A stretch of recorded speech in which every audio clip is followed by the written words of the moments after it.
Hi everyone. In this video, you're going to learn how to create a very easy Onshape project.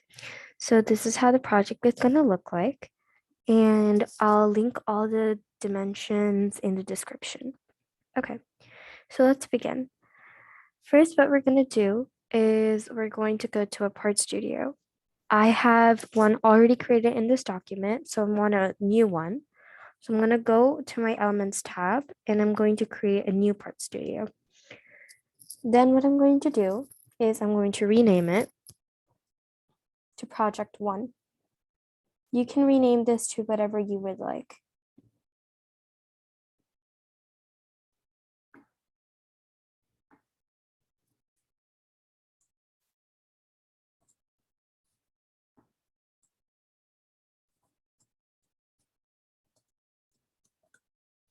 Okay, so now that I've labeled my part studio, what I'm going to do is I'm going to create a sketch on the front plane. So I'm going to go to the front orientation using my orientation cube and go to the front view. Then what I'm going to do is I'm going to click the Create New Sketch button and click on my front plane. Then what I'm going to do is I'm going to create a really rough sketch. So it doesn't have to be exact. All you want is to have a bridge looking shape. But a very important part is that this perpendicular constraint over here at the edge, a vertical and perpendicular constraint line should appear. Otherwise, you know that you're not doing this correctly because this is supposed to be a straight figure with no angles, just right angles, no 70-degree angles, 80-degree angles, so on and so forth. Okay. So right now I've created a figure, but the only problem is that there's a gap over here and the dimensions are completely out of place. So first we're going to fix this gap over here. How we know it's a gap is that first the gap is really visible, but we also can deduce that it's a open figure because the figure inside is not shaded. So how we're going to fix that is we're going to take one edge and pull it towards the other. And you know that you've pulled it the farthest you can until you see this shaded piece. This is called a loop. And until the loop is completed, your image will not be shaded. Okay, so let's get to dimensioning. First, we want the base to be 101.6 millimeters. So what we're going to do is we're going to go to the dimension tool, then click the base and dimension it to 101.6.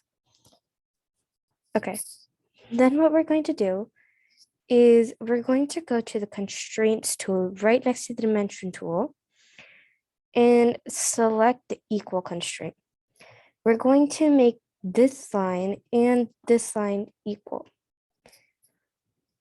Now what we're going to do is we're going to go back to the dimension line, select the top piece, and dimension it to 25.4 millimeters. So see how it automatically fixes itself for both sides? That's because the constraint states that regardless of dimension for either one, they must be equal. So then what we're going to do is we're going to dimension the side beam over here. This would be 63.5 millimeters. Then what we're going to do is we're going to dimension this line over here. We're going to make the dimension 31.75 millimeters.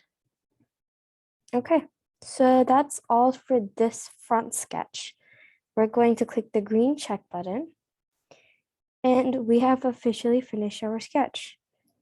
Now what we're going to do is we're going to extrude the sketch. We're going to click on the sketch and go to the extrude tool. And we're going to make the extrusion a symmetric extrusion. And we're going to make the depth 38.1. Then we're going to click the green check button. And this is how your final product should look. This is an isometric view, this is in dimetric view, and this is in trimetric view. So that is it for this video. Thank you for watching. If you have any questions or if you would like to give me any feedback, my email will be in the description. Thank you for watching. Bye.